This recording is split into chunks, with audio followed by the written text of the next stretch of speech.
Most important question paper for 2026. তলৰ যিকোনো 7টা প্ৰশ্নৰ কেৱল উত্তৰ লিখা। ক নম্বৰ, ভ্ৰমৰংগ শেক্সপিয়াৰৰ কোনখন গ্ৰন্থৰ ভাঙনি? ভ্ৰমৰংগ শেক্সপিয়াৰৰ দ্য কমেডি অফ ইৰৰ্ছ নামৰ গ্ৰন্থখনৰ ভাঙনি। মাথাপুত শব্দৰ অৰ্থ কি? মাথাপুত শব্দৰ অৰ্থ হৈছে কৰ্মৰ প্ৰতি থকা অৱহেলাৰ ফলত উপজা দুশ্চিন্তা। আনন্দৰাম বৰুৱাৰ জীৱনৰ মূল মন্ত্ৰ কি আছিল? আনন্দৰাম বৰুৱাৰ জীৱনৰ মূল মন্ত্ৰ আছিল কৰ্ম। হস্তিবিজ্ঞান পুথিখনৰ ভাষা পদ্য নে গদ্য? অভিয়াছলি হস্তিবিজ্ঞান পুথিৰ ভাষা গদ্য। বাকীবিলাক চাই লওঁ। সত্য আৰু ধৰ্ম কোনখন উপনিষদৰ প্ৰথম উপদেশ? এইটো তৈত্তৰীয় উপনিষদৰ। ভূদেৱ চৌধুৰী অপেক্ষা কৰি থকা চিঠিখনৰ সলনি কি খবৰ আহিল? ভূদেৱ চৌধুৰী অপেক্ষা কৰি থকা চিঠিখনৰ সলনি খবৰ আহিল যে প্ৰশান্ত শৰ্মা ঢুকাল। লক্ষ্যধৰ চৌধুৰী পৰিচালনা কৰা মধ্যবিত্তীয় সমাজৰ চিত্ৰ অংকিত চলচ্চিত্ৰখনৰ নাম কি? চাই লওঁ। প্ৰথম অসমীয়া বোলছবি জয়মতী কেতিয়া মুক্ত লাভ কৰিছিল? এইটো 1935 I think, yes, 1935।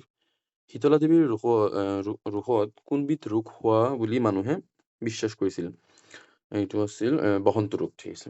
তলৰ যিকোনো 2 নম্বৰ, তলৰ যিকোনো 7টা প্ৰশ্নৰ উত্তৰ লিখা। 2 × 7 = 14। মোৰ মাতৃমুখ দৰ্শন পাঠটিত মাজিও আৰু জ্ঞান বুলি লক্ষ্মীনাথ বেজবৰুৱাৰ কাৰ কথা উল্লেখ কৰিছিল? যে সাহিত্যৰথী লক্ষ্মীনাথ বেজবৰুৱাই মাজিও আৰু জ্ঞান বুলি ইয়াত মাজিও বুলি উল্লেখ কৰিছিল সুকবি সুবিখ্যাত সাহিত্যিক সদাগৰ চন্দ্ৰকুমাৰ আগৰৱালা ডাঙৰীয়া, আৰু জ্ঞান বুলি তেওঁ উল্লেখ কৰিছিল আৰ্লাল কলেজৰ প্ৰসিদ্ধ principal mister J Baruah barrister এটলৰ। খ নম্বৰ, কোন দুগৰাকী সাহিত্যিকৰ ৰচনাৰ আলমত যতীন্দ্ৰনাথ দুৱৰাই কথা কবিতা লিখিছিল? এইটো আছিল ৰুছ সাহিত্যিক আইভান তুৰ্গেনিভ আৰু আছিল আফ্ৰিকাৰ লেখিকা অলিভ শ্লাইনাৰ। অসমীয়া আৰু ভাৰতীয় হিচাপে ভাৰতীয় প্ৰশাসনিক সেৱাত প্ৰতিযোগিতাত আনন্দৰাম বৰুৱা স্থান কি আছিল? অসমীয়া আৰু ভাৰতীয় হিচাপে তেওঁ আনন্দৰাম বৰুৱাই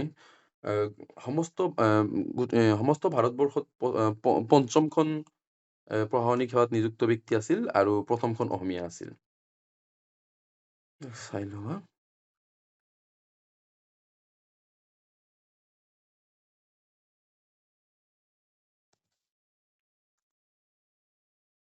3 নম্বৰত 4 × 1 দিছে, খুবই সহজ। যিকোনো 2টা প্ৰশ্নটো 4 নম্বৰত মাত্ৰ 5 নম্বৰ। তলৰ যিকোনো প্ৰশ্ন উত্তৰ লিখা। মই গ্ৰামাৰ সেকশন আলোচনা কৰিম। যিকোনো 5টা উত্তৰ লিখা। ঠিক আছে। প্ৰসংগ সংগঠিত ব্যাখ্যা কৰা যিকোনো এফাকি। ঠিক আছে। তলৰ যিকোনো এটা কবিতাৰ মূলভাৱ লিখা। ইয়াত মূলভাৱ লিখিব দিছে। বিশ্ব খনিকৰ মিলন উভতি নহাৰ কবিতা। তাৰপিছত 9 নম্বৰ, তলৰ যিকোনো 2টা প্ৰশ্নৰ কেৱল উত্তৰ লিখা। ভাৰতীয় প্ৰাচীন শিক্ষা ব্যৱস্থাৰ মূল আধাৰ কি আছিল? মূল্যবোধ আছিল।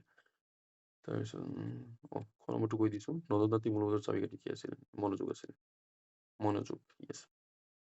তলৰ যিকোনো 2টা প্ৰশ্ন উত্তৰ লিখা। ধৰ্ম আৰু মূৰ্খ এক্সপ্লেইন কৰিব লাগিব। তোমালোকৰ যিকোনো এটা আধ্যাত্মিক মূল্যবোধ বীৰ পূজাটো সহজ আছে। তোমালোকৰ লিখা যিকোনো 2টা শব্দ বিভক্তি কাক বোলে? অসমীয়া ভাষাত 7বিধ শব্দ বিভক্তি কি কি? কি কৈছে ইয়াত? যিকোনো 2টা প্ৰত্যয় কাক বোলে? তথিত প্ৰত্যয়ৰ সংজ্ঞা উদাহৰণ দিয়া। জতুৱা ঠাঁচ বুলিলে কি বুজা?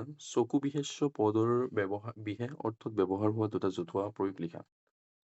তাৰপিছত 13 নম্বৰ, তলৰ যিকোনো 6টা শব্দৰ প্ৰত্যয় ভাঙি শব্দবোৰ কি প্ৰত্যয় যোগ হৈছে লিখা।